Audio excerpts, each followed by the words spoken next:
CrPC, जैसा कि अपन को पता है कि अभी जैसे मूट कोर्ट संचालित करवा रहे हैं हम लोग कॉलेजों में, तो नालसा का वो आया है, नोटिस आया है कि आपको कॉलेज में कराना है डीजे की उपस्थिति में, नालसा सर्टिफिकेट प्रोवाइड कराएगी। इस तरह की चर्चाएं चल रही हैं। कॉलेज में भी हम लोगों ने प्रॉब्लम भी लिखा दी है, बच्चों को एक्टिविशन चलेगा, खासतौर से आर्गूमेंट करवाएंगे। अब ये जो कोर्ट की कार्रवाई है, अपराध तो अपन ने देखा कि आईपीसी करती है अपराध, और जहाँ पर ट्रायल चलाया जाता है, कोर्ट में दंड दिया जाता है, वो दंड तक अपराधी को पहुँचाने की जो प्रोसेस होती है वो क्या होती है, या छोड़ने की प्रोसेस क्या होती है, दोष मुक्त दोष सिद्धि की, तो वो प्रोसेस अपन यहाँ सीआरपीसी के अंतर्गत पढ़ते हैं। कौन से पदाधिकारी होते हैं, किसको कितना जुरिस्डिक्शन होता है, और कौन कौन संज्ञान लेता है, कौन कौन से ट्रायल होते हैं, तमाम चीज़ें यहाँ पे। अपील कैसे होती है, जमानत कैसे होती है, रिवीजन कैसे होती है, सिर्फ रिव्यू नहीं होता है यहाँ पे।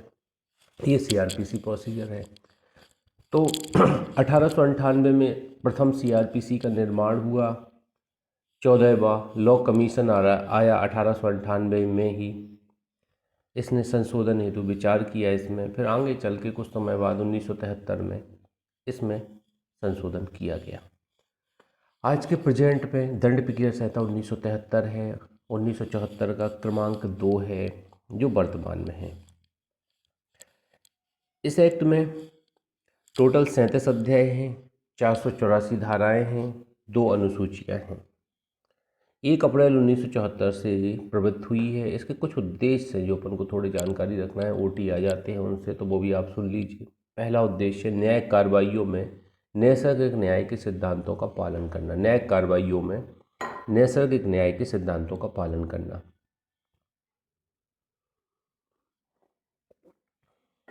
पहला है, कोई भी व्यक्ति अपने ही मामले में न्यायाधीश नहीं हो सकता। दूसरा नैसर्गिक न्याय का है, दूसरे पक्ष को सुनो। एक व्यक्ति को सुने बिना हम जजमेंट नहीं देंगे, दोनों व्यक्तियों को सुनना है, फिर हमें जजमेंट का बारे में सोचना है। दूसरा, न्यायपालिका को कार्यपालिका से पृथक करना। अब ये दूसरा उद्देश्य है इसका, न्यायपालिका को कार्यपालिका से पृथक करना। एग्जीक्यूटिव बिल्कुल अलग है, जुडिशरी अलग है, इनको बिल्कुल सेपरेट रखा है। एक हरी न्यायपालिका है, अपन को तो खुद ही पता है। विलंब को टालना और प्रक्रिया को सरल बनाना। अब प्रोसीजर ऐसी होना चाहिए जो जल्दी से जल्दी मामले डिसाइड करे। अब देखिए, 2 माह के अंदर इन्वेस्टिगेशन, 3 माह के अंदर डिसाइड, इस तरह के अपन कॉन्सेप्ट देखते हैं कुछ बच्चों, महिलाओं या शोषण के विरुद्ध अपराधों में। कुछ मामलों में इन्होंने बहुत फास्ट कोर्ट जैसा काम करना शुरू कर दिया है, और कुछ में प्रक्रिया बहुत सरल है। क्या फ़र्क पड़ता है कि मान लीजिए मेरे पास बिल्कुल वैसे ही है, जैसे मैं एक डीटीएच लगा रहा हूँ छत पे, और मेरे पास मान लीजिए 30 फीट डोरी है, और मेरे कमरे तक डोरी आती है 15 फुट। तो हम क्या करेंगे, 15 फुट डोरी काट देंगे। ठीक है, 15 फीट डोरी काट देंगे, तो कुछ फ़र्क पड़ेगा? टीबी तो आएगी ना। बिल्कुल प्रोसीजर वैसा ही है कि अपन को कैसे इजी, जो लेंदी प्रोसीजर हो उसको इजी कर देना है। उससे कोई फ़र्क नहीं पड़ रहा है कि कोई मामला पहले लगा है बाद में लगा है। आज प्रेजेंट में जो प्रोसीजर है वही अप्लाई होगी उस पर, पुरानी प्रोसीजर अप्लाई नहीं करेंगे। आईपीसी में ऐसा है, जब अपराध किया था वही दंड दिया जाएगा। बाद में सुधार करके आप दंड बढ़ा दो या कम कर दो, वो दंड नहीं दिया जाएगा। तो ये चीज़ें थोड़ा यहाँ पे देखने लायक हैं और समझने लायक हैं, तो थोड़ा इन पे अपन थोड़ी चर्चा करते हैं।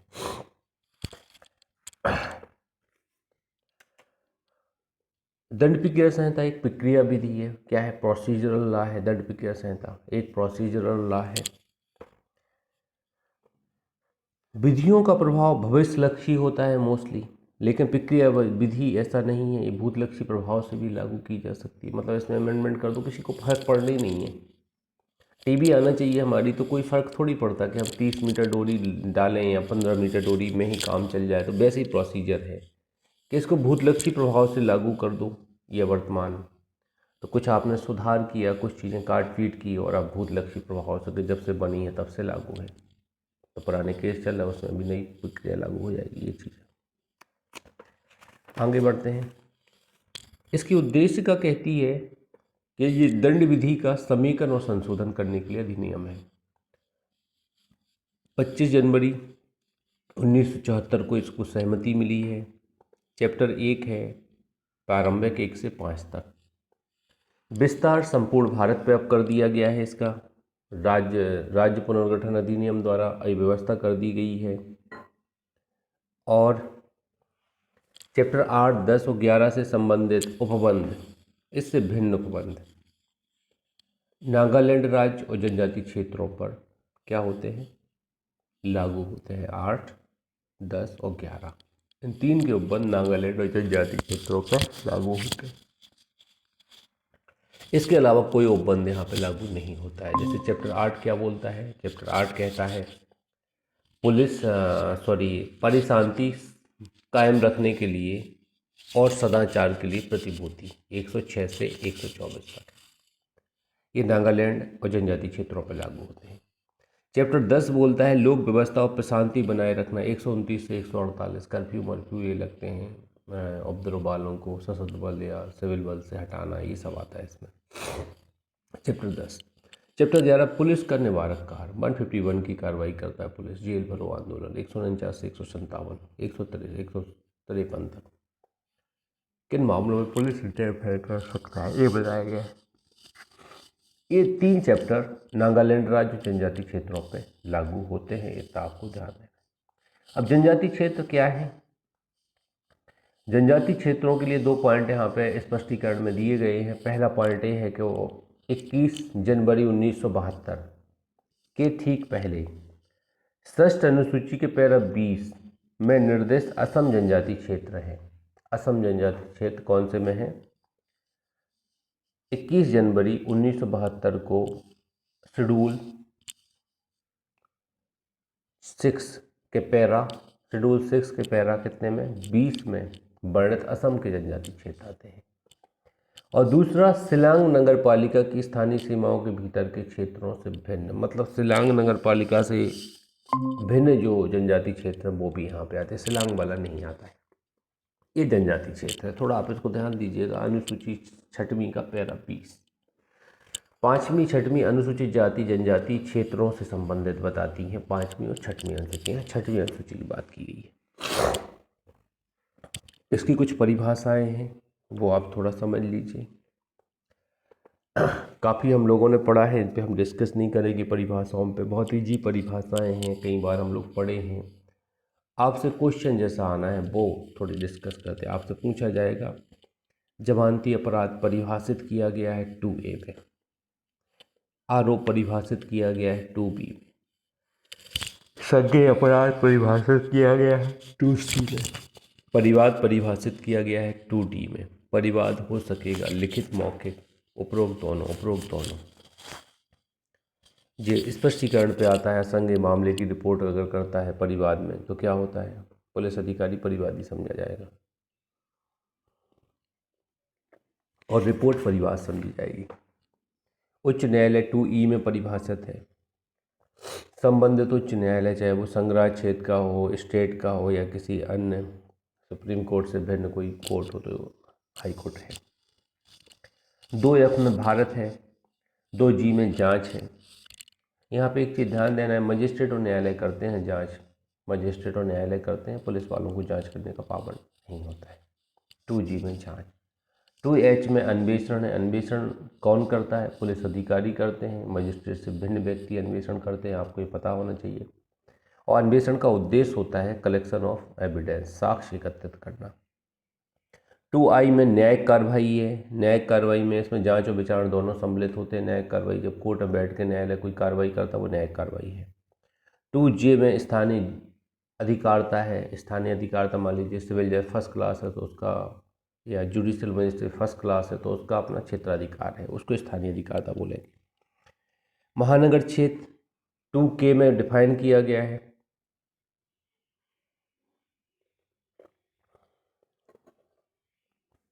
सेक्शन 8 में घोषित क्षेत्र महानगर क्षेत्र होता है, अपन देख चुके हैं। मनी होगा तो MCA करेंगे, इस तरह का कॉन्सेप्ट मैंने आपको इसमें पढ़ाया था। मुंबई और कौन सा है, मद्रास, चेन्नई, अहमदाबाद, 4 महानगरों की बात की गई सेक्शन 8 में, और 10 लाख से अधिक जनसंख्या वाले नगर यहाँ पे महानगर क्षेत्र के तौर पे आते हैं। 2L में असंज्ञेय अपराध है। 2M में अधिसूचना है, 2N में अपराध है, 2O में पुलिस थाने का भार साधक अधिकारी। अब कांस्टेबल से ऊपर पंक्ति के सारे अधिकारी पुलिस टेबल के भार साधक अधिकारी होते हैं, कांस्टेबल नहीं होता है, ध्यान दीजिएगा। 2P में स्थान, स्थान में 4-5 चीज़ें आती हैं, गृह, भवन, तंबू, यान, जलयान, 5 चीज़ें आती हैं, ध्यान दीजिएगा। प्लीडर, 2Q में प्लीडर है, 2R में रिपोर्ट है, पुलिस रिपोर्ट। पुलिस रिपोर्ट क्या है? सेक्शन 173(2) के अधीन मजिस्ट्रेट को की गई रिपोर्ट, पुलिस रिपोर्ट। किसके द्वारा? पुलिस अधिकारी द्वारा, चालान जिसको बोलते हैं। पुलिस थाना, 2S में पुलिस थाना है, इसके अंतर्गत चौकी और थाना दोनों आते हैं। 2T में बेहद है, 2U में लोक अभियोजक है। इसको थोड़ा ध्यान दीजिएगा, इस पर OT बने हैं ADPO वगैरह में। लोक अभियोजक डिफाइन किया गया है 2U में। लोक अभियोजक से क्या तात्पर्य है? धारा 24 के अधीन नियुक्त व्यक्ति, नंबर 1, 24 के अधीन नियुक्त व्यक्ति। और नंबर 2, इसके अंतर्गत लोक अभियोजक के निर्देशों के अधीन कार्य करने वाला व्यक्ति भी आता है। उसके सबऑर्डिनेट जो व्यक्ति होते हैं, ADPO वगैरह होते हैं, वो भी यहाँ पे आते हैं लोक अभियोजक में, ये आप ध्यान दीजिएगा। 2V में उपखंड है, जिले का उपखंड अभिप्रेत है। 2W में समन मामला है, ऐसा मामला जो किसी अपराध से संबंधित है और जो वारंट मामला नहीं। ऐसा मामला जो अपराध से संबंधित है और जो वारंट मामला नहीं है, वो कौन सा मामला है? समन मामला है। अपराध से संबंधित है और वारंट मामला नहीं है तो कौन सा मामला है? समन मामला है। पीड़ित को WA में परिभाषित किया गया है। पीड़ित से क्या तात्पर्य है? अपराध से पीड़ित व्यक्ति पीड़ित है, जिसको हानि क्षति हुई है, उसकी या उसका संरक्षक, विधिक उत्तराधिकारी। संरक्षक उत्तराधिकारी भी पीड़ित शब्द में आते हैं। 2X में वारंट मामला डिफाइन किया गया है।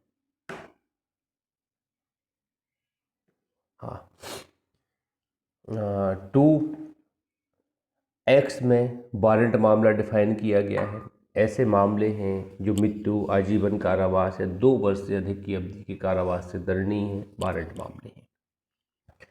2Y में अन्य शब्द और पद परिभाषित किए गए हैं। अन्य शब्द और पद क्या होंगे?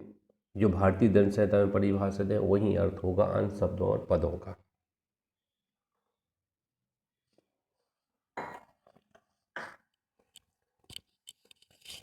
सेक्शन 3 बिल्कुल छोड़ दीजिएगा, पढ़ने की ज़रूरत नहीं है, ऐसा कोई क्वेश्चन आज तक बने ही नहीं है, ना बनेंगे, इस पर क्रॉस लगा दीजिएगा आप। इसके बाद सेक्शन 4 में आ जाइए, भारतीय दंड संहिता और अन्य विधियों के अधीन विचारण, अपराधों का विचारण। देखिए यहाँ पे जो शेड्यूल दी गई है, शेड्यूल फर्स्ट दी गई है, शेड्यूल फर्स्ट का खंड 1 दिया गया है, उसमें बताया गया है सबसे लास्ट में 5वां खंड, उसमें बताया गया किस न्यायालय द्वारा कौन सा अपराध विचारणीय होगा, IPC का। लेकिन शेड्यूल 1 के पैरा खंड 2 है, खंड 2 में अन्य विधियों के अंतर्गत आने वाले अपराधों का विचारण भी CRPC में होगा, ये बताया गया कौन सा न्यायालय करेगा। ये आप थोड़ा यहाँ पे एक चीज़ ध्यान दीजिएगा, एक चीज़ यहाँ पे बताने की कोशिश की गई क्लॉज 1 में, क्लॉज 2 तो CRPC में IPC के अधीन और अन्य विधियों के अधीन भी विचारण किया जा सकता है, सेक्शन 4 स्पष्ट करती है। सेक्शन 5 कहती है कुछ चीज़ों को ये स्पष्ट सेविंग करती है, मतलब बचाव प्रदान करती है कि उन पर प्रभाव नहीं डालेगी। वो चीज़ें क्या है?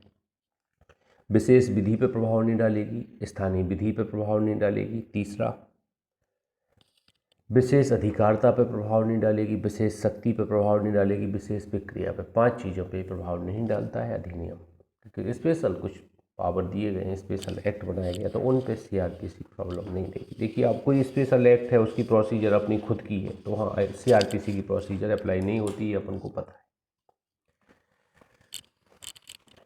चैप्टर 2 में आ जाते हैं, दंड न्यायालयों और कार्यालयों का गठन बताती है 6 से लेकर 25 से। अब सेक्शन 6 कहती है कि वर्ग बताती है, दंड न्यायालय के कितने वर्ग होंगे। आपके में क्वेश्चन पूछा जाए कि दंड न्यायालय के कितने वर्ग होते हैं, बताइए। 1 2 3 4, तो आपको 4 लगा देना है। अब 4 5 6 7 पूछा जाए तो भी 4 ही लगाना है।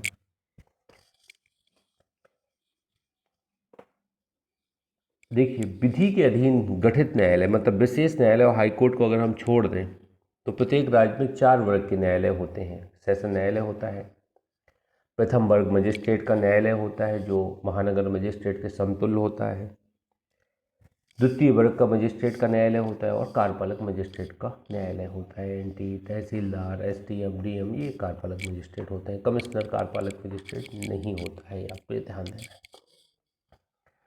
प्रादेशिक खंड ये थोड़ा टेक्निकल है, लेकिन अपन को इसको नहीं पढ़ना है, इसको भी आप क्रॉस लगा दीजिएगा। प्रादेशिक खंड क्या होता है, सेक्शन 6 इम्पोर्टेंट है। प्रादेशिक खंड कुछ नहीं होता, व्यापकता है प्रादेशिक खंड कि पूरे स्टेट को प्रादेशिक खंड मान लो, पूरे ज़िले को प्रादेशिक खंड मान लो, पूरे तहसील को प्रादेशिक खंड मान लो। इस तरह का कॉन्सेप्ट रखा गया है। कहीं भी अपन एक डीजे वाला कॉन्सेप्ट लेके चल सकते हैं कि डीजे अपनी कार्रवाई कहाँ कहाँ कर सकता है, तो वो प्रादेशिक खंड के अंतर्गत थोड़ा बहुत अंडरस्टैंडिंग आता है। सेशन कोड है डीजे।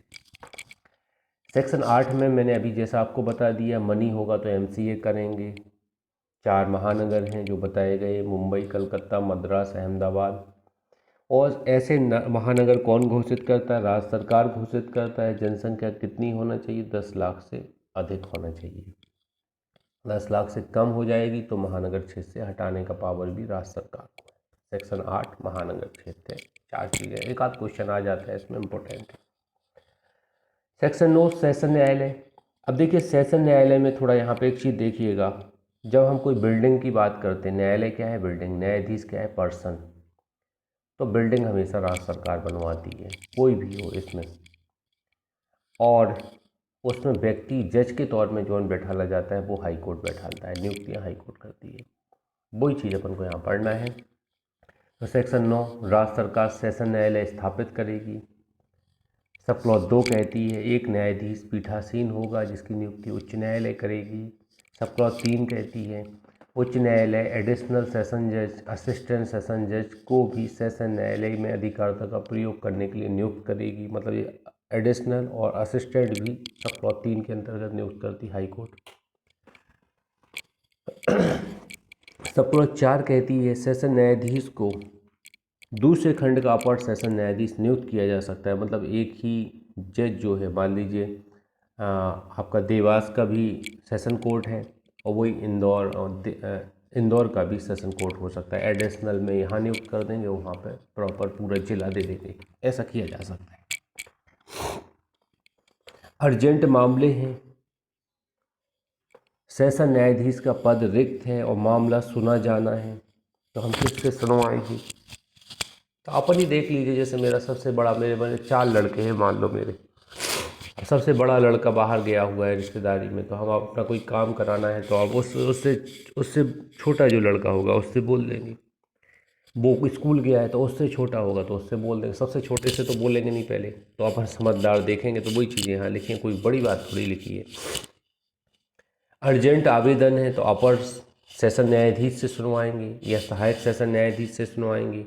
और ये भी एब्सेंट है तो क्या होगा, मुख्य न्यायिक मजिस्ट्रेट सीजेएम से सुनवाएंगे। कोई चीज़ यहाँ लिखिए, कोई खास बात थोड़ी है यहाँ पे, तो थोड़ा याद रखिएगा, इस पर क्वेश्चन पूछा जाता है, को ध्यान देना है। सब लोग अच्छे छोड़ना है, इसमें कोई काम की नहीं है। सेक्शन 10 में आ जाते हैं सहायक सेशन न्यायाधीशों का अधीनस्थ होना। तो असिस्टेंट सेशन जज किसके अधीनस्थ होते हैं, सेशन न्यायाधीश के अधीनस्थ होते हैं जिले में, अपन को पता है। सेशन न्यायाधीश सहायक सेशन न्यायाधीशों के कार्य के वितरण के बारे में नियम बना सकता है। सब क्लॉज 2 ये कहती है असिस्टेंट सेशन जज हैं, उनके कार्य के वितरण के बारे में नियम कौन बनाएगा, सेशन जज बनाएगा। सब क्लॉज 3 कहती है कि सेशन न्यायाधीश जब अनुपस्थित होता है, अर्जेंट आवेदन है, तो अपर या सहायक सेशन न्यायाधीश मामले निपटाएगा, और वो भी न हो तो मुख्य न्यायिक मजिस्ट्रेट निपटाए जाने के लिए व्यवस्था कर सकता है। ये बात इन्होंने 9(5) की भांति 9(3) में वही बात इन्होंने फिर से यहाँ लिखी है, कोई खास बात नहीं है। सेक्शन 11 न्यायिक मजिस्ट्रेटों के न्यायालय। जो महानगर क्षेत्र है वहाँ तो महानगर मजिस्ट्रेट बनाएंगे, जो महानगर क्षेत्र नहीं है वहाँ पे अपन न्यायिक मजिस्ट्रेटों के न्यायालय बनाएंगे।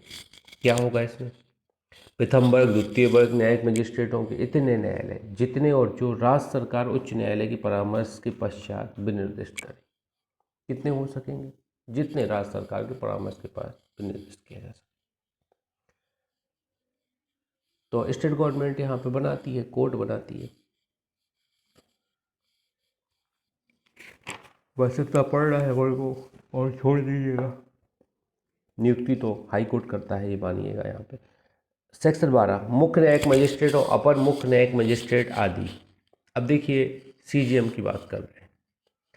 उच्च न्यायालय प्रत्येक जिले में जो महानगर क्षेत्र नहीं है प्रथम वर्ग मजिस्ट्रेट को सीजीएम नियुक्त करेगा। जेएमएफसी को नियुक्त करता है सीजीएम, प्रमोट होके बनते हैं कुल मिला के।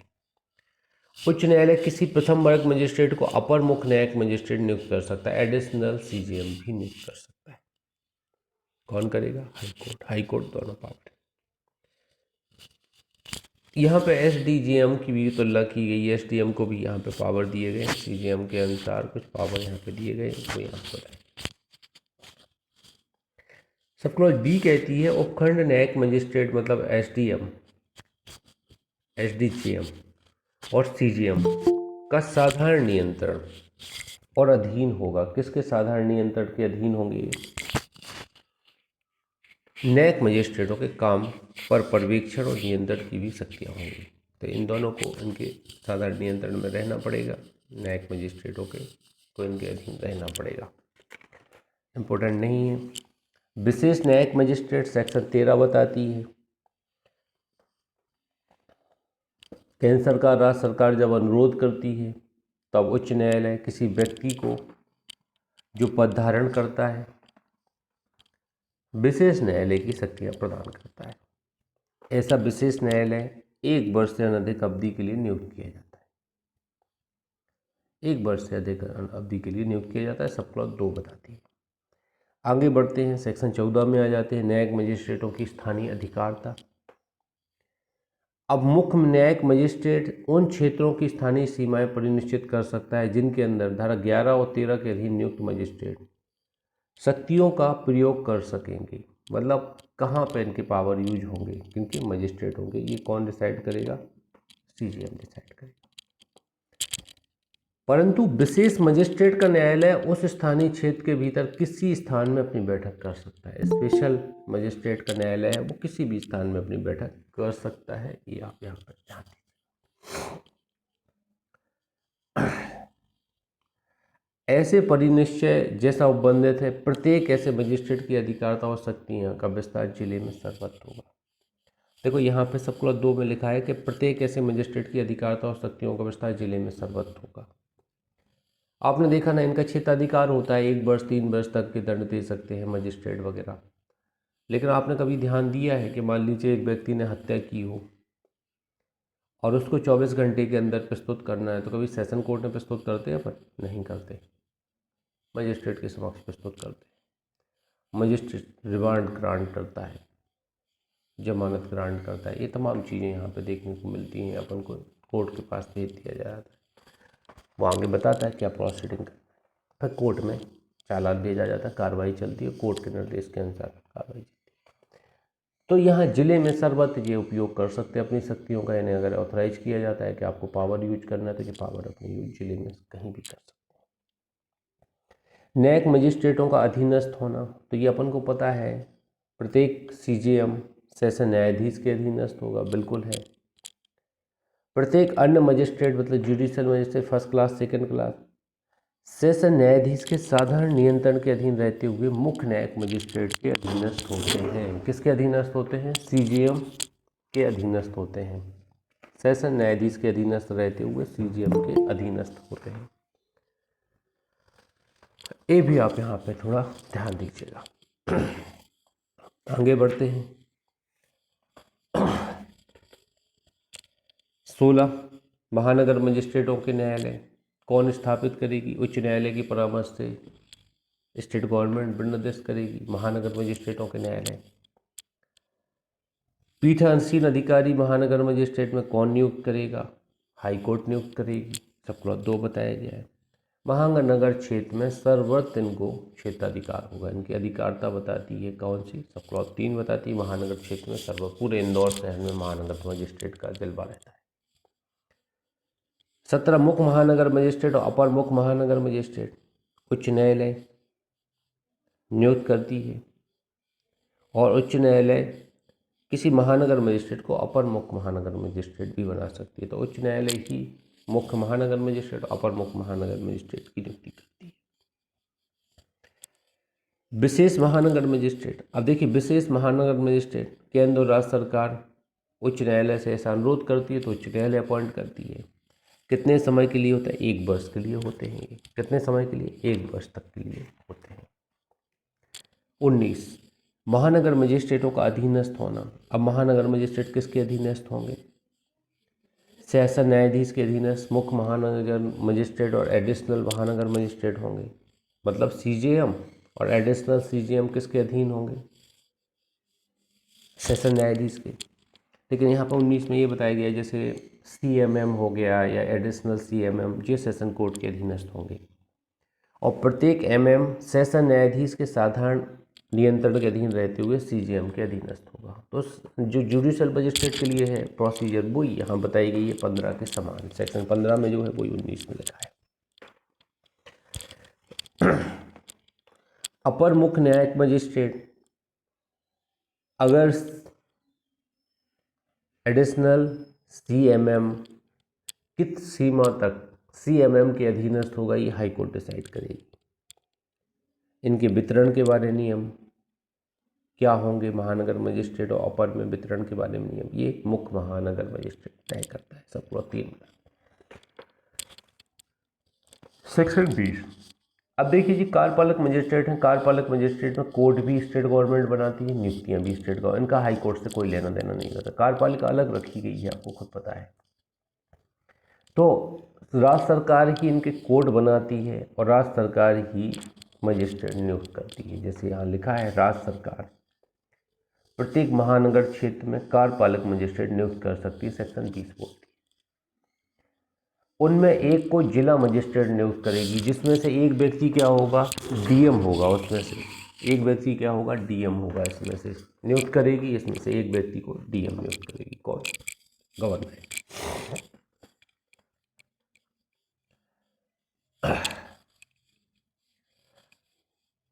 ये आप पढ़िएगा, थोड़े बहुत और पॉइंट हैं इसमें अपन को पढ़ने लायक नहीं। विशेष कार्यपालक मजिस्ट्रेट 21 बताती है राज्य सरकार नियुक्त करती है कार्यपालक मजिस्ट्रेट को, किसी को कितने समय के लिए नियुक्त करती है?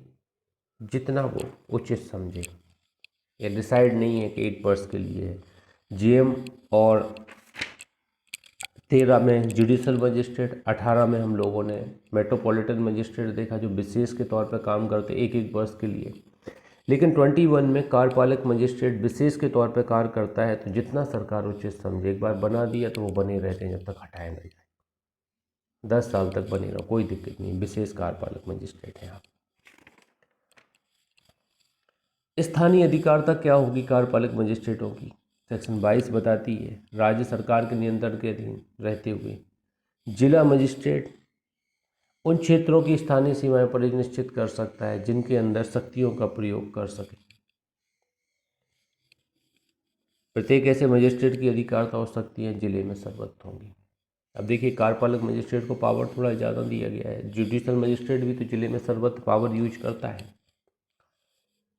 अब मान लीजिए किसी की डेथ हो गई है, डेथ इंक्वेस्ट करना है 100, आप देखते डेथ इंक्वेस्ट का कॉन्सेप्ट रहता है, सीआरपीसी में आगे पढ़ेंगे अपन। तो तहसीलदार को बुला लेते हैं अपन, नायब तहसीलदार को बुला लेते हैं। जरूरी नहीं है वो कोई भी हो सकता है, क्षेत्राधिकार वाला भी हो, कोई भी हो, जिले के अंदर आने वाला तहसीलदार होना चाहिए, कोई भी हो सकता है। तो पूरे जिले में कहीं भी इनको बुलाया जा सकता है, कार्रवाई कर सकते हैं। तो ये तमाम चीज़ें हैं। तो जिले में सर्वत्र कार्यपालक मजिस्ट्रेट अपनी शक्तियों का प्रयोग कर सकते हैं। कार्यपालक मजिस्ट्रेटों का अधीनस्थ होना 23 बताती है अपर जिला मजिस्ट्रेटों से भिन्न सब कार्यपालक मजिस्ट्रेट जिला अधीनस्थ के अधीनस्थ होते हैं। किसके अधीनस्थ होते हैं? जिला मजिस्ट्रेट के अधीनस्थ होते हैं। उपखंड मजिस्ट्रेट से भिन्न प्रत्येक कार्यपालक मजिस्ट्रेट जिला मजिस्ट्रेट के साधारण अधीनस्थ नियंत्रण के अधीन रहते हुए उपखंड मजिस्ट्रेट के अधीनस्थ होते हैं। देखिए डीएम के अधीनस्थ जिले में, उससे नीचे आ जाओ तो एसडीएम के अंडर वाले एसडीएम के अधीनस्थ होंगे। और जिला मजिस्ट्रेट अपने अधीनस्थ कार्यपालक मजिस्ट्रेटों में कार्य के वितरण के बारे में नियम बना सकता है। ये आप थोड़ा यहाँ पर ध्यान दीजिए। 24 में आ जाते हैं लोक अभियोजक। अब देखिए पब्लिक प्रोसिक्यूटर के लिए यहाँ पे हर क्लॉज में नियुक्तियाँ की गई हैं। थोड़ा इनको आपको समझना है, कुछ ऐसे याद करना आप इसको। जैसे पहली क्लॉज है, ये बताती है एक या अधिक एक पब्लिक प्रोसिक्यूटर या एक या अधिक additional public prosecutor central government और स्टेट गवर्नमेंट कहाँ नियुक्त करेगी? हाई कोर्ट के लिए नियुक्त करेगी। क्लॉज 1 ये बताती है। क्लॉज 2 बताती है सेंट्रल गवर्नमेंट जिले के लिए एक या अधिक पब्लिक प्रोसिक्यूटर नियुक्त करेगी। सब क्लॉज 3 बताती है स्टेट गवर्नमेंट प्रत्येक जिले के लिए एक पब्लिक प्रोसिक्यूटर और एक से अधिक एडिशनल पब्लिक प्रोसिक्यूटर बनाएगी। ठीक है। सब क्लॉज 4 बोलती है जिला मजिस्ट्रेट सेशन न्यायाधीश के परामर्श से एक पैनल तैयार करेगा। उस जिले के लिए लोक अभियोजक या अपर लोक अभियोजक नियुक्त किए जाने योग्य होगा। कौन तैयार करेगा पैनल? डीएम तैयार करता है। किसके परामर्श से? सेशन जज के परामर्श से। सब क्लॉज 5 बताती है कि नियुक्त नहीं किया जाएगा ऐसे व्यक्तियों को जो पैनल के सदस्य नहीं हो। योग्यता बताती है कि इस पैनल में जिनके नाम आ जाएंगे उन्हें ही हम यहाँ पे नियुक्त करेंगे पब्लिक प्रोसिक्यूटर। 6 राज्य में अभियोजन अधिकारियों का नियमित काडार है, वहाँ राज्य सरकार ऐसा काडार गठित करने वाले व्यक्तियों में से ही नियुक्त करेगी। एक काडार बनाया गया है। काडार मतलब सीनियरिटी प्रमोशन के आधार पर जो बनते हैं अधिकारी, तो उनका एक सीक्वेंस रहता है। जिस व्यक्ति का प्रमोशन की लिस्ट में जो नाम आ गया है उसी क्रम में प्रमोशन होते जाते हैं जिला वाइज का, तो एक काडार कहलाता है। तो वहाँ से भी प्रमोट करके अपन अभियोजन अधिकारी बनाएंगे। सब क्लॉज 7 में आ जाते हैं इसकी 24 की। सब क्लॉज 7 कहती है कि 7 वर्ष तक अधिवक्ता के रूप में विधि व्यवसाय का अनुभव होना चाहिए। ऐसे व्यक्ति को अपन अभियोजक बनाएंगे पैनल में से तैयार कर।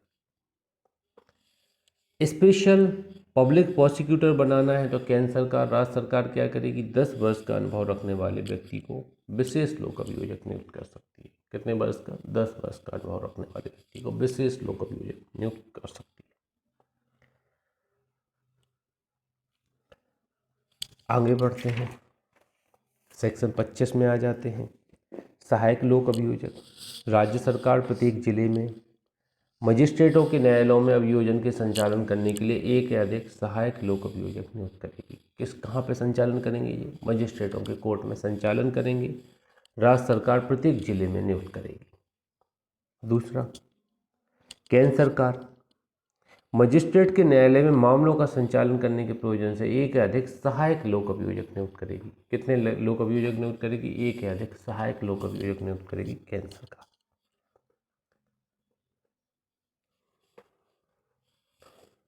कोई पुलिस अधिकारी सहायक लोक अभियोजक नियुक्त होने का पात्र नहीं होगा। सब क्लॉज 2 कहती है। सब क्लॉज 3 कहती है कि जिला मजिस्ट्रेट किसी अन्य व्यक्ति को सहायक लोक अभियोजक नियुक्त कर सकता है।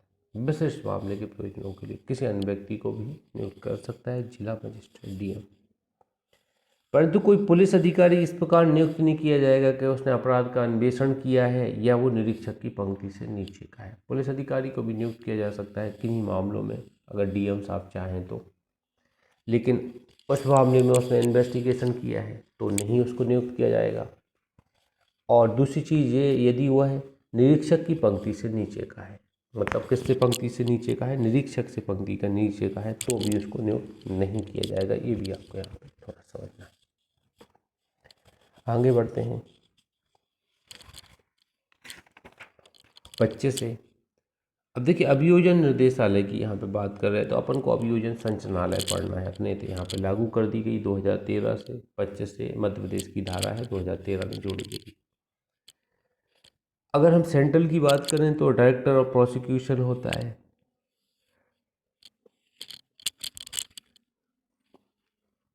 उप निदेशक होते हैं, डीवाइड डायरेक्टर ऑफ प्रोसिक्यूशन होता है जितने आवश्यक हों। इसके नीचे public prosecutor, additional public prosecutor जिले में होते हैं, स्पेशल पब्लिक प्रोसिक्यूटर होते हैं। ऐसा यहाँ पर कॉन्सेप्ट होता है सेंट्रल धारा के अंतर्गत। ये बताया जाता है कि राज्य के महाधिवक्ता पर लागू नहीं होती है ये धाराएं। लोक अभियोजक के कृत्यों का निर्वहन करने वाले राज्य के महाधिवक्ता को अपन यहाँ पे अभियोजन निर्देशालय के अंतर्गत नहीं रखेंगे। इसमें थोड़ा अलग है स्टेट गवर्नमेंट वाली धारा में 25 में। तो स्टेट गवर्नमेंट वाली धारा में पढ़ते हैं, इसको आप अपने हिसाब से पढ़िएगा। राज्य सरकार एक डायरेक्टर ऑफ प्रोसिक्यूशन नियुक्त करेगी और अतिरिक्त डायरेक्टर ऑफ प्रोसिक्यूशन भी नियुक्त करेगी जितने आवश्यक समझे। इसके अलावा joint director of prosecution, deputy director of prosecution, assistant director of prosecution भी नियुक्त करेगी स्टेट। सब क्लॉज 3 कहती है अभियोजन डायरेक्टरेट है, जो डायरेक्टरेट ऑफ प्रोसिक्यूशन है, अभियोजन संचालनालय है, इसका प्रमुख कौन होता है? डायरेक्टर ऑफ प्रोसिक्यूशन होगा, जो राज्य के गृह विभाग के प्रमुख के प्रशासकीय नियंत्रण के अधीन होगा। गृह विभाग का प्रमुख मतलब गृह मंत्री के अधीन होगा, ये आपको मैं बता दूं। डायरेक्टर ऑफ प्रोसिक्यूशन जो मध्य प्रदेश का है वो गृह मंत्री के अधीन होगा, ऐसा अपन को यहाँ समझना है। प्रत्येक अतिरिक्त संचालक मतलब अतिरिक्त डायरेक्टर ऑफ प्रोसिक्यूशन, संयुक्त, डिप्टी और assistant director of prosecution director of prosecution के अधीनस्थ होंगे, मतलब अभियोजन संचालनालय के अधीनस्थ होंगे। अभियोजन संचालक अभियोजन के अधीनस्थ होंगे। और अन्य हाई कोर्ट में अगर हम बात करें, लोक अभियोजक, अतिरिक्त लोक अभियोजक, संचालनालय, ये किसके अधीनस्थ होंगे? महाधिवक्ता के अधीनस्थ होंगे। ऐसा यहाँ पे बताया गया सब क्लास 5 में।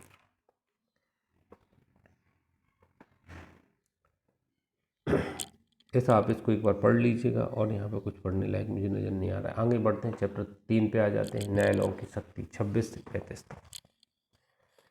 Power of court, tribal court विचारणीय है, न्यायालय जिनके द्वारा अपराध विचारणीय है, 26 कहती है। तो आईपीसी के अधीन अपराधों का विचारण कौन करेगा? हाई कोर्ट कर सकता है, बिल्कुल कर सकता है, 474 में पावर दिया गया है। सेशन न्यायालय द्वारा किया जा सकता है, हाँ बिल्कुल किया जा सकता है, 225 से 237 में चैप्टर 18 में बताया गया है। अन्य न्यायालय भी कर सकते हैं, जैसा प्रथम अनुसूची में वर्णित है। तो अन्य न्यायालय भी विचारण कर सकते हैं, first class magistrate, second class magistrate, session जज से अधीनस्थ, ये सब विचारण कर सकते हैं। परंतु जहाँ पर 376 वाले मामलों में विचारण किया जाना है, तो पीठासीन अधिकारी जहाँ तक संभव हो महिला होना चाहिए। 376 वाले मामलों में जहाँ तक पीठासीन अधिकारी हो महिला होना चाहिए, इसको ध्यान रखें। किसी अन्य विधि के अधीन अपराधों का विचारण कौन करेगा? सब क्लॉज बी बोलती है। तो पहले शेड्यूल का खंड 2 है, वहाँ पे वर्णन किया गया कि उच्च न्यायालय कर सकता है। प्रथम अनुसूची में दर्शित व्यक्ति भी कर सकता है। जो प्रथम अनुसूची का खंड 2 है, वहाँ पे वर्णित व्यक्ति है, मजिस्ट्रेट वगैरह दिए गए, वो भी विचार कर सकते हैं। सेक्शन 27 में आ जाते किशोरों के मामले में अधिकार था। तो यहाँ पे ध्यान दीजिएगा, किशोर से संबंधित अपराधों के विचारण की अधिकारता किसको है? सीजेएम को है या बालक न्यायालय को है। और ऐसा किशोर यहाँ पे 16 वर्ष से कम आयु का बताया गया है। 27 2-3 क्वेश्चन इसी एंगल के बनते, इनको आपको याद रखना है। दंडादेश जो उच्च न्यायालय और सेशन न्यायाधीश दे सकेंगे 28 बताती है। 28(1) कहती है कि उच्च न्यायालय विधि द्वारा प्राधिकृत कोई भी दंडादेश दे सकता है, कोई भी दंडादेश दे सकता है हाईकोर्ट। सब क्लॉज 2 कहती है, 28(2) कहती है सेशन न्यायाधीश और एडिशनल सेशन न्यायाधीश विधि द्वारा प्राधिकृत कोई भी दंडादेश दे सकते हैं, किंतु उसके द्वारा दिए गए मृत्यु दंडादेश के उच्च न्यायालय द्वारा पुष्टि किए जाने की आवश्यकता होगी। हाई कोर्ट द्वारा पुष्ट किया जाना आवश्यक होगा। अपन देखते हैं सेशन कोर्ट दंड देते हैं मृत्यु दंड, तो जितने भी मृत्यु दंड होते हैं हाई कोर्ट द्वारा पुष्टि की जाती है। 366, 67, 68, 69 कुछ ये धाराएं दी गई हैं, एक चैप्टर अलग से ही बना हुआ है, उसमें बताया गया। सब क्लॉज 3 कहती है, 28(3) कहती है सहायक सेशन न्यायाधीश क्या दंड दे सकता है? तो 10 वर्ष से अधिक की अवधि के लिए कारावास के दंडादेश के साथ, मतलब 10 वर्ष तक का कारावास और कितना भी जुर्माना लगा सकता है असिस्टेंट सेशन जज। आगे बढ़ते हैं, सेक्शन 29 में आ जाते हैं। दंडादेश जो मजिस्ट्रेट दे सकेंगे। सीजेएम कितना दंडादेश दे सकता है? 7 वर्ष तक का कारावास का दंडादेश दे सकता है। दूसरा, प्रथम वर्ग मजिस्ट्रेट कितना दंडादेश दे सकता है? 3 वर्ष तक या 10,000 रुपये तक या दोनों का दंडादेश दे सकता है। 29(3) में द्वितीय वर्ग मजिस्ट्रेट 1 वर्ष तक, 5,000 तक या दोनों का दंडादेश दे सकता है। महानगर मजिस्ट्रेट और मुख्य महानगर मजिस्ट्रेट के पावर भी सीजेएम और फर्स्ट क्लास मजिस्ट्रेट के समान है दंड देने के। ये सब क्लॉज 4 बताते हैं। जुर्माना देने में व्यतिक्रम होने पर कारावास का दंडादेश सेक्शन 30 बताती है। क्या दंडादेश होगा? तो यहाँ पे थोड़ा आप ध्यान दीजिएगा कि व्यतिक्रम होता है तो इतनी अवधि का कारावास निर्धारित कर सकता है मजिस्ट्रेट जो बेहद किया जाए, परंतु वह अवधि क्या नहीं होगी, जितनी लिमिट है मजिस्ट्रेट की उससे ज़्यादा नहीं होगी। 3 साल है फर्स्ट क्लास, 10,000 है, 1 वर्ष से 5,000, तो इससे ज़्यादा नहीं होगी उसकी लिमिट कारावास। कारावास की अवधि के 1/4 बार तक हो सकेगी। कितना है?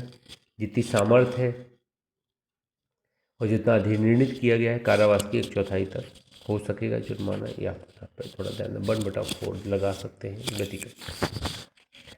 सेक्शन 31 बताती है एक ही विचारण में कई अपराधों के लिए दोष सिद्ध होने के मामलों में दंडादेश क्या हो सकता है? 2 कंडीशन हो सकती है। एक व्यक्ति ने चोरी की, हत्या किया, बलात्कार किया, 2-3 अपराध किए हैं, तीनों के लिए एक साथ दंड देना है, तो ऐसे दंड अपन साथ साथ भोगे जाएंगे। ऐसा दे सकते हैं। मान लीजिए 3 अपराध किए हैं, 2 अपराध किए हैं, तो पहले अपराध में हमने आजीवन कारावास दिया, दूसरे में भी आजीवन कारावास दिया। अब 2 आजीवन कारावास कैसे भगवाए जाएं बताइए? तो हमने कहा हाँ, तो दोनों साथ साथ भोगे जाएंगे। कैसे साथ साथ भोगे जाएंगे? कि एक रात दिन में चलेगा कारावास, एक रात में चलेगा, डे नाइट का कारावास हो जाएगा, साथ साथ भोगे जाएंगे।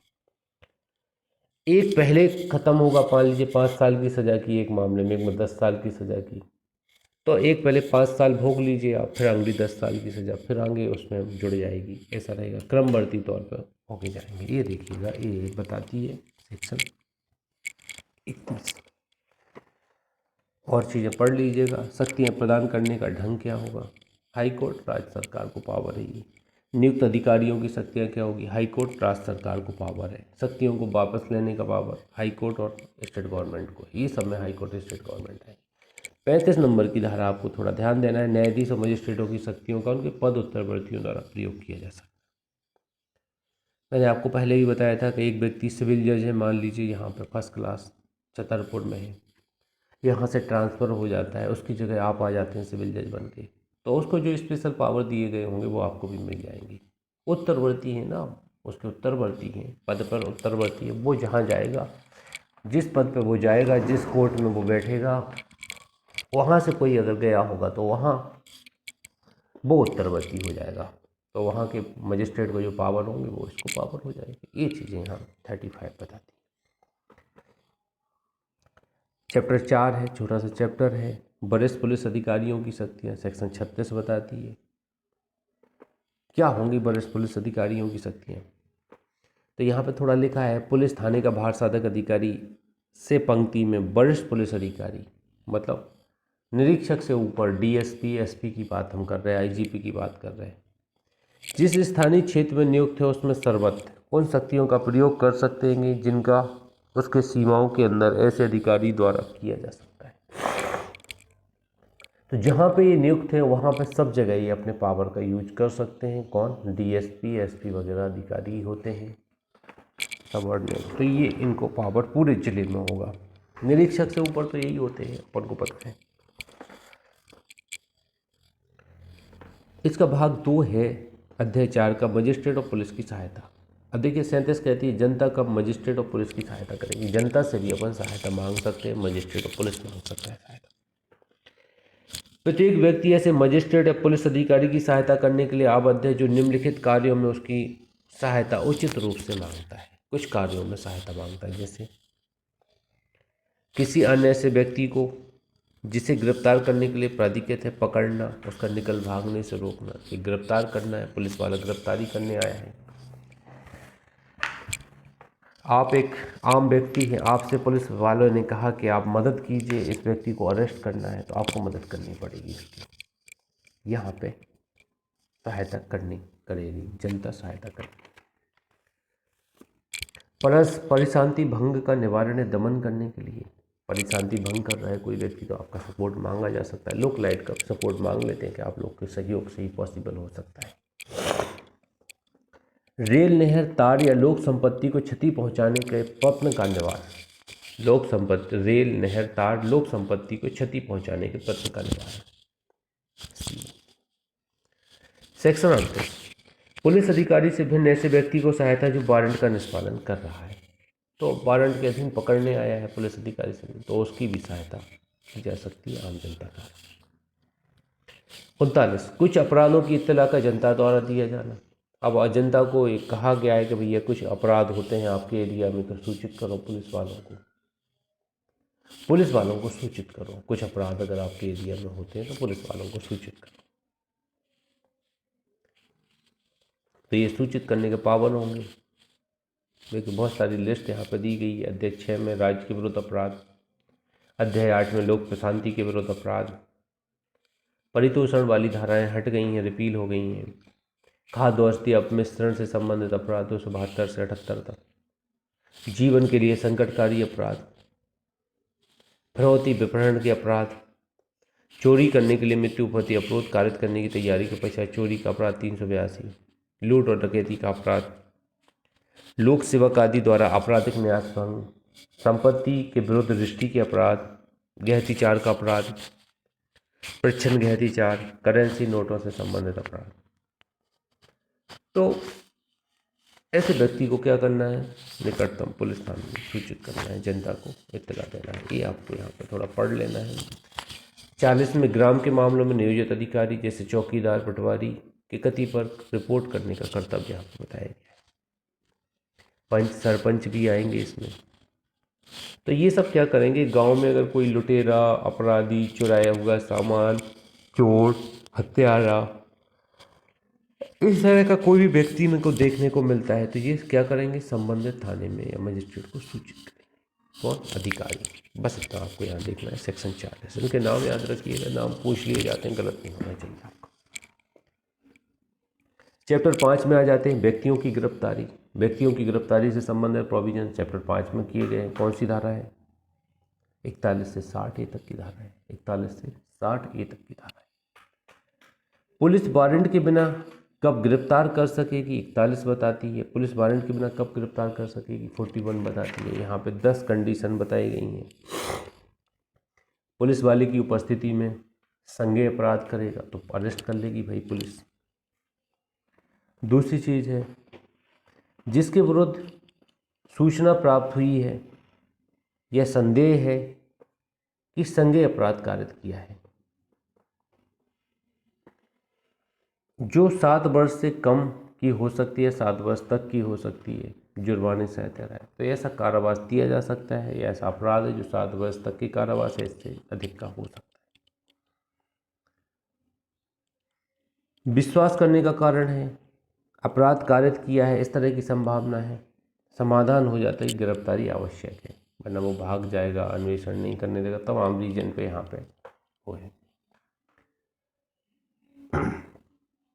गिरफ्तारी करते समय कारण अभिलिखित करेगा ये। तो परिवाद हुआ है, सूचना मिली है कि 7 वर्ष तक के कारावास या जुर्माने का अपराध किया है, तो उसको भी पुलिस वाले अरेस्ट कर सकते हैं। तीसरा है, सूचना मिली है कि 7 वर्ष से अधिक कारावास से या मृत्यु दंड से दंडनीय अपराध कारित किया है, तो उसको भी बिना वारंट के अरेस्ट किया जा सकता है।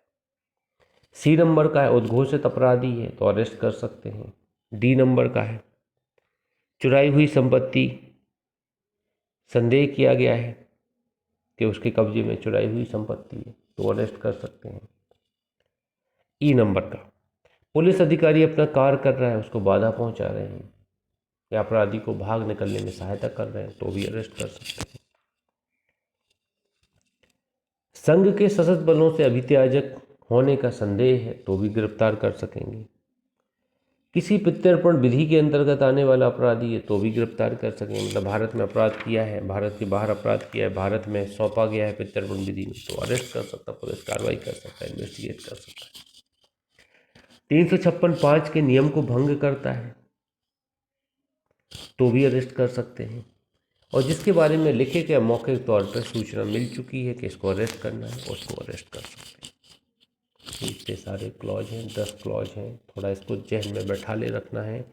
भले आप सिक्वेंसली याद ना करें, लेकिन आपके जहन में रहेंगे इस तरह के शब्द है। 2-4 बार अपन पढ़ते हैं तो अपनी मेमोरी क्या है, रिकॉल करती है। अगर आपने एक भी अपनी नज़रों से हर चीज़ गुजरना चाहिए, कहने का तात्पर्य है। आप पढ़िए ऐसे कि नज़रों से हर चीज़ गुजरे तो आपको रिकॉल होगी। जिसको आपने पढ़ा ही नहीं वो रिकॉल कभी नहीं हो सकता। इसलिए पढ़िए थोड़ा। कुछ चीज़ें हैं, एक बार पूरा सिलेबस पढ़ना है उनको, पूरा सिलेबस आप पढ़िए, रिवीजन कीजिए, ओटी लगाइए तो बहुत कवर हो जाएगा। सब क्लॉज 2 कहती है 41(2) क्या संज्ञेय अपराध से संबंधित मामला है जिसके विरोध परिवाद किया गया है, विश्वसनीय सूचना प्राप्त हुई है कि संदेह विद्यमान है, मजिस्ट्रेट के वारंट के या आदेश के सिवाय गिरफ्तार नहीं किया जाएगा। तो सब क्लॉज 2 ये कहती है कि असंज्ञेय मामले में गिरफ्तार करना है तो मजिस्ट्रेट के वारंट की रिक्वायरमेंट होगी तो ही अरेस्ट किया जाएगा, आइदर नहीं किया जाएगा। ये आप यहाँ पे ध्यान दीजिएगा। 41 से ये कहती है पुलिस अधिकारी के समय उपसंजाति के लिए सूचना नोटिस दी जाएगी। पुलिस अधिकारी नोटिस देगा कि भैया ये ड्यूटी है, आपको पालन करना पड़ेगा, आप नहीं आएंगे पुलिस के समक्ष तो अरेस्ट कर लिए जाएंगे। ये चीज़ें यहाँ बताई गई हैं। परिवाद किया जाता है तो पुलिस अधिकारी बोलेगा, जैसे परिवाद किया गया है किसी मामले में, तो पुलिस अधिकारी क्या करेगा, आपको सूचना भेजेगा कि मेरे सामने पेश हो, कुछ पूछताछ करनी है। तो आपको निर्धारित समय पे पहुंच जाना है थाने में। वो आपसे पूछताछ करना चाहे बताइए आप उनको, नहीं जाएंगे तो आपको अरेस्ट कर लिया जाएगा। ये लिखा हुआ है 41 में। 41B गिरफ्तारी की प्रक्रिया तथा गिरफ्तार करने वाले अधिकारी के कर्तव्य। अब क्या है गिरफ्तारी? अब देखो, गिरफ्तारी की प्रक्रिया में ये है, प्रॉपर ड्रेस में जाना है आपको, स्पष्ट धारण पहचान चिन्ह होना चाहिए, मेमोरेंडम ऑफ अरेस्ट होना चाहिए आपके पास, अटेस्टेड 1 पर्सन होना चाहिए, एक अनप्राणत साक्षी होना चाहिए, मोहल्ले का कोई प्रतिष्ठित व्यक्ति, उसको बुलाएंगे, उसकी उपस्थिति में अरेस्ट करेंगे और साइन करवाएंगे। गिरफ्तार किए गए व्यक्ति के साइन करवाएंगे मेमोरेंडम पर, आपको इतने टाइम पर गिरफ्तार किया गया, टाइम डलवा लेंगे, नातेदारों को सूचित करेंगे। ये गिरफ्तारी की प्रक्रिया है जो यहाँ पर बताई गई है और गिरफ्तार करने वाले अधिकारी के कर्तव्य बताए गए 41B में। ये आपको थोड़ा ध्यान देना। 41C में आते हैं जिलों में नियंत्रण कक्ष। राज्य सरकार प्रत्येक जिले में तथा राज्य स्तर पर एक पुलिस नियंत्रण कक्ष स्थापित करेगी। पुलिस कंट्रोल रूम जिले में होगा और राज्य स्तर पर होगा। राज्य में पूरे इंडिया का, पूरे MP का होगा और जिले में अपने इंदौर का, देवास का अलग अलग होगा। हर जिले के जितने जिले हैं उतने पुलिस कंट्रोल रूम। ये क्यों बनाए जाते हैं? इनके बनाए जाने का पर्पज क्या होता है? नियंत्रण कक्ष का बनाए जाने का पर्पज ये होता है कि इसमें क्या होता है, एक नोटिस बोर्ड रहता है बाहर, किस व्यक्ति ने जिले में किसको अरेस्ट किया है, कितने बजे अरेस्ट किया है, पदाधिकारी और अरेस्ट व्यक्ति के नाम को सूचित चिपकाया जाता है और पूरा रिकॉर्ड रखा जाता है इनके पास, जिले में कितनी गतिविधि, किस थाने में कौन से अपराध में कितने लोग सजा पा चुके हैं, कितने लोग का ट्रायल, पूरा रिकॉर्ड रहता है इनके पास। 41D परिप्रश्नों के दौरान गिरफ्तार व्यक्ति का अपने पसंद के अधिवक्ता से मिलने का अधिकार। जैसा इससे ही लिखा है कि आपसे वो किए जा रहे हैं, इंटरोगेशन किया जा रहा है। इंटरोगेशन जानते ना आप, आर्टिकल 22 कहता है कि आपको जब अरेस्ट करके ले जाया जाए तो आपको ये अधिकार है कि आप बोलें पुलिस वाले से कि हमारे चॉइस का वकील साहब है, उनसे बात करवा दो, वो बात कर, बिल्कुल बात करने का अधिकार है आपको। ये 41D बोलता है। 42 बोलता है नाम और निवास बताने से इनकार करने पर गिरफ्तारी क्या होगी। नाम और निवास बताने से इनकार करने पर गिरफ्तारी क्या होगी, 42 बोलता है। 42 बोलता है असंज्ञेय अपराध किया है, असंज्ञेय अपराध करने का अभियोग लगाया गया है। 2 कंडीशन यहाँ पे आ रही हैं। नाम और निवास आप गलत बताते हैं तो क्या होगा, अरेस्ट कर लिया जाएगा। 24 घंटे के लिए तो आपको निरुद्ध करके रखा जा सकता है। फिर अधिकारिता रखने वाले मजिस्ट्रेट क्या करेगा, इसको छोड़ सकता है या आगे कार्रवाई कर सकता है। आपको यहाँ ध्यान देना है। 43 प्राइवेट व्यक्ति द्वारा गिरफ्तारी और ऐसी गिरफ्तारी प्रक्रिया। प्राइवेट व्यक्ति गिरफ्तार कर सकता है किसी संज्ञेय अपराध से संबंधित अजमानती अपराध से संबंधित अपराधी को, और ऐसी गिरफ्तारी के पश्चात ये पुलिस अधिकारी को सौंपेगा, इन्फॉर्म करेगा, पुलिस अधिकारी फिर से अरेस्ट करता है। ऐसी प्रोसीजर रहती है OT3, मार्जिन नोट आता है इसका। कार्यपालक और न्यायिक मजिस्ट्रेट भी गिरफ्तारी कर सकते हैं, करवा सकते हैं अगर उनकी उपस्थिति में कोई अपराध किया जाता है। ये धारा 44 बताती है। 45 कहती है सशस्त्र बलों के सदस्यों का गिरफ्तारी से संरक्षण। हाँ, इनको गिरफ्तार करेंगे तो पहले केंद्र सरकार की सहमति लेनी पड़ेगी। गिरफ्तारी कैसे की जाएगी 46 बताती है। अब देखिए यहाँ पे कुछ चीज़ें लिखी हैं, थोड़ा इनको आप अंडरस्टैंडिंग कीजिएगा। गिरफ्तारी करते समय पुलिस अधिकारी या अन्य व्यक्ति जो गिरफ्तारी कर रहा है, गिरफ्तार किए जाने वाले व्यक्ति के शरीर को वस्तुतः छुएगा, परिरद्द करेगा, छुएगा, परिरद्द करेगा जब तक उसने वचन या कर्म द्वारा अपने को अभिरक्षा में समर्पित न कर दिया हो। अब देखिए अरेस्ट करना है तो उसका हाथ पकड़ के ले जाना पड़ेगा, कोई भी होगा वो। जैसे महिला है तो महिला को महिला पुलिस करेगी अरेस्ट, पकड़ेगी उसको, और जेंट्स है तो जेंट्स को जेंट्स पुलिस पकड़ेगा जब तक वो सरेंडर नहीं कर देता, हाँ मैं चलने को तैयार, तो उसका जबरन हाथ पकड़ के ले जाया जाएगा। गिरफ्तारी में होती है।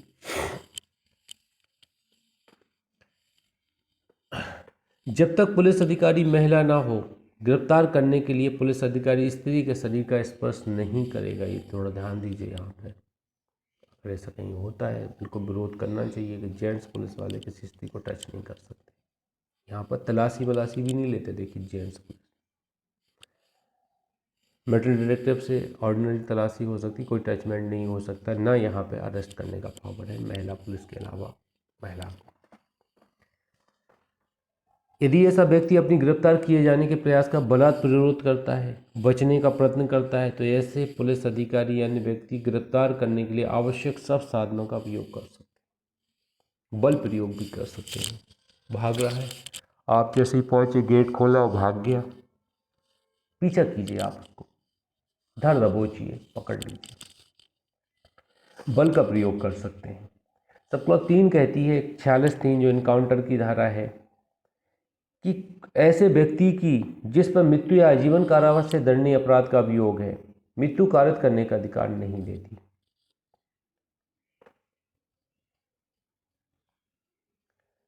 अभियोग नहीं है, मतलब मृत्यु आजीवन कारावास का अभियोग अगर है तो इनकाउंटर भी किया जा सकता है। इससे कम वाले जो 10 साल की सजा होना है किसी को, तो उसकी अपन इनकाउंटर नहीं कर पाएंगे। लेकिन मृत्यु आजीवन कारावास से दंडनीय अपराध है और भाग रहा है अपराधी, तो इनकाउंटर भी कर देते। स्त्रियों के लिए कुछ विशेष पावर बताए गए सब क्लॉज 4 में, इसमें भी OT आता है। असाधारण परिस्थितियों के सिवाय कोई स्त्री सूर्यास्त के पश्चात सूर्योदय के पहले गिरफ्तार नहीं की जाएगी। जहां असाधारण परिस्थितियां विद्यमान है वहां पुलिस अधिकारी लिखित में रिपोर्ट करके JMFC की अनुज्ञा लेगा, तब ऐसी महिला को गिरफ्तार करेगा। असाधारण परिस्थितियां क्या होती, कहीं पर रेड डाली गई, कुछ महिलाएं पकड़ी गई, वहां से असाधारण अरेस्ट कर लेते, रात में पकड़ लाते। कोई महिला है, उसने हत्या कर दी है और घटनास्थल पर ही मौजूद है, तो क्या सुबह होने का इंतज़ार करेंगे? नहीं, CGM JMFC से लिखवा लेते, परमिशन ले लेते और अरेस्ट कर लेते तुरंत। मतलब फ़ोन पे बात हो जाती साहब लोगों से और बाद में साइन करवा लेते डॉक्यूमेंट पे, ऐसा भी हो जाता है। पहले साइन करवा के जाते, किसी महिला का है तो वो औपचारिकताएँ पूरी कर ली जाती हैं, जब तक आता व्यक्ति साइन करवा के। तो ये देखिए स्त्रियों के लिए काफ़ी प्रोटेक्शन यहाँ पे किए गए। 46 में अरेस्ट करते समय कुछ सावधानियाँ बरती। 47 उन स्थान की तलाशी जिसमें ऐसा व्यक्ति प्रविष्ट हुआ है जिसकी गिरफ्तारी की जानी है। तो ये क्या करेगा? तो देखिए 47 में ये बताया गया गेट और खिड़की अपन तोड़ सकते हैं, घुस सकते हैं। पर्दा नसीन महिलाएं हैं, उनसे कह सकते हैं कि आप एक साइड हो जाइए, हमें घर की तलाशी लेना है, तो वो बाहर निकल जाएंगे, फिर आप तलाशी ले लीजिए। तो ये सब चीज़ें यहाँ पर बताई गई हैं, आपको ये सब 47 में ध्यान देना। 48 अनधिकारताओं में अपराधियों का पीछा करना। तो भारत के किसी भी स्थान में व्यक्ति का पीछा कर सकते हैं जिसके वारंट के बिना गिरफ्तार करने के प्रयोजन। तो पुलिस अधिकारी बिना वारंट के भी संज्ञेय अपराध अगर किसी ने किया है तो भारत में कहीं भी पीछा कर सकता है। अनावश्यक अवरोध न करना,